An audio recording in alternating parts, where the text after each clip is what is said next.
And let's be clear, once Melissa or anybody does the professional refresh, you've got to have somebody be able to maintain it. Otherwise, it backslides pretty quickly. We'll get Melissa to talk about that in a sec. So Absolutely. David, you engaged a professional web designer. She's a Rotarian. That was important because she understands clubs and she understands our culture.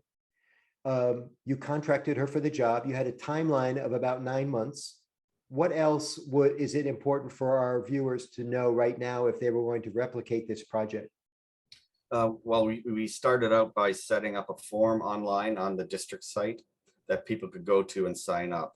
And so we started doing some outreach to our members, letting them know about this, and they could go and sign up and actually sign off to allow Melissa to get into their websites and actually do. Oh my God, she would need 50 passwords, 50 logins. Oh my gosh. 66. 66 plus. All right. Rotaract ones. So yeah, so I mean, all the clubs had kind of different needs, and the momentum really grew throughout that process. So well, I'm sure people were talking, and you started to get whoever was done first was bragging. You were bragging on them. People, there's a ripple effect when good things are happening in the Rotary world, for sure. Yes, and I think one of the nice things was that also that our concept kind of evolved as well. At the end, we did decide at a certain point we were going to put some funds towards doing the district site. Okay. And that would be our flagship. And then finally, we decided Rotaract needs a single website, Rotaract 7090, and so we set up rotaract7090.org, and that was our kind of our final push. I love it. Get our Rotaract members full standing in the district with a website of their own. Well, great job. Thank you very much. We're moving toward Melissa now, who did a lot of the work in the trenches, getting the web pages shiny and new again.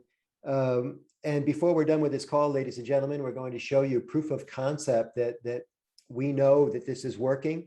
We don't have all of the numbers that we're hoping to get because, as you can imagine, the data has to be collected for a number of months after the completion of the project. And it hasn't been that long since Melissa dotted the I's and crossed the T's. Melissa Wells, you are the owner and operator of a company called Ex Nihilo. Is that how you say it? That's correct, yes. And that is Latin for what?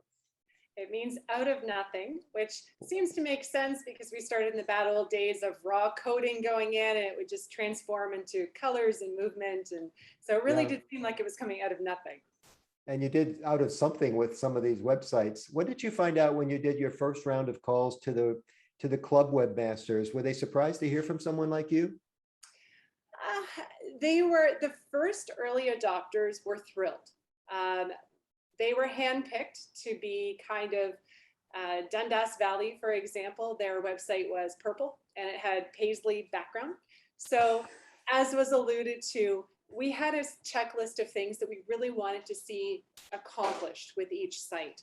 One of them was that everyone get on branding with RI standards. That meant everyone using the current logo, everyone using current fonts, color palettes, everything like that. So that one was identified, and they were amazing at being the first out of the chute. So that was a good one to kind of have that before and after. Fawn Hill was also fantastic. And I believe the second site that was done, very familiar already with the Club Runner system, had already taken the new website interface that Club Runner now offers and had started playing with it. They just needed help kind of putting that icing on the cake, getting everything coordinated.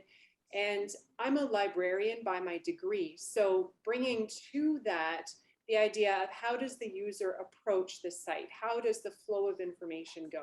Is it graphical enough? Are you approaching both the artistic mind and the very analytical text-heavy mind? So your navigation menu has to replicate what the hero units or the photography is saying, and all lead to the same place for different people. That's the left brain talking to the right brain in psychology terms. Exactly. We're all different, but we fit into unique boxes. So kind of have to approach each site with that in mind. Also, we wanted to make sure that social media was integrated heavily into all the sites. That was largely missing from many of the sites. So needed to get it in the top navigation menu, needed Facebook feeds of the more active clubs on Facebook, Twitter feeds, etc. So And that's important, Melissa, because there isn't as much interactivity in the website itself. There may be forms to fill out and websites or links to click, but the real communication and the real people on people dialogue happens in social. So to have those little buttons, people see a familiar F for Facebook, they're likely to click it, see now that creates another problem though, doesn't it? Because now they're moving from the professional web page to perhaps an unprofessional Facebook group. And we did discuss that quite a bit in the end training session. So the purpose of social media, how to approach your social media account as Rotarians, what should feed where. So your social should always push back to the main site, but not just the homepage, specifically what your call to action is on that. That's right. Because there's too much to do and see on the homepage. People get lost in the sauce. If you want them to register for an event, do not send them to your club homepage. Send them to the registration link for that event. It's called one-click marketing, everybody, so that you don't want to give people too many choices, because if they have too many choices, they make no decision. That's absolutely correct. Yeah, and good job.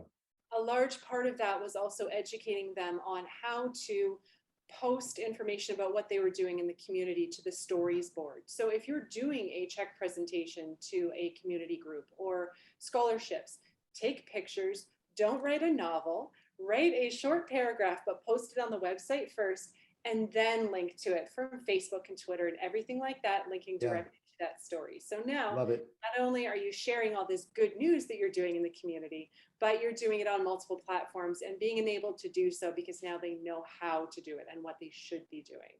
Beautiful. How many, I know that you communicated, at first when I heard this, I thought, well, webmaster, she got the passwords and then she did a bunch of template stuff, didn't talk to them too much. I didn't know. I found out later you had extreme dialogue with these people. How many round robins? How many times did you reach out to all 66 clubs? Is that a fair question?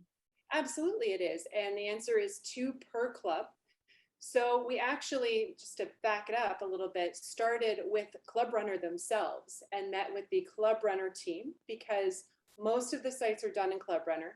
We as a district have a vested interest in them being on Club Runner because everything talks to each other. So that is really the optimal interface for them to use.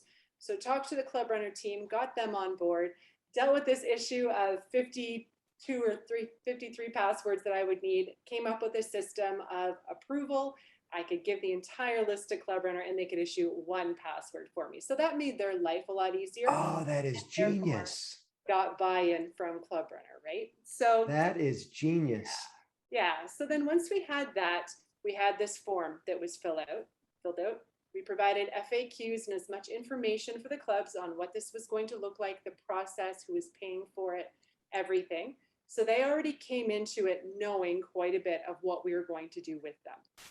Education just helps displace the fear so much. So try to do as much of that as possible. Right. Then we had a queue system. So everyone who filled in the form, we did it based on who filled it in first and just worked through the queue. I tended FIFO. 2 to 3 per week.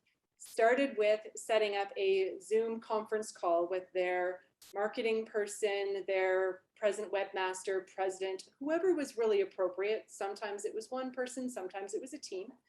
We went through on screen share their website as it stood before we touched it at all. Identified what should stay, what should go, what was important to their clubs. We also looked at several clubs that had been completed already to show them what they could do and generate ideas. And most of the clubs had very skinny content, let's say. They had the basic information that Club Runner kind of threw up for them, and that was it. So we identified not only what the homepage and the overall design should be, but also created a wish list of what content pages they needed, such as membership information with an emailable join form, contact information with a map to their meeting location, and just simple, how do you get in touch with someone if I'm interested?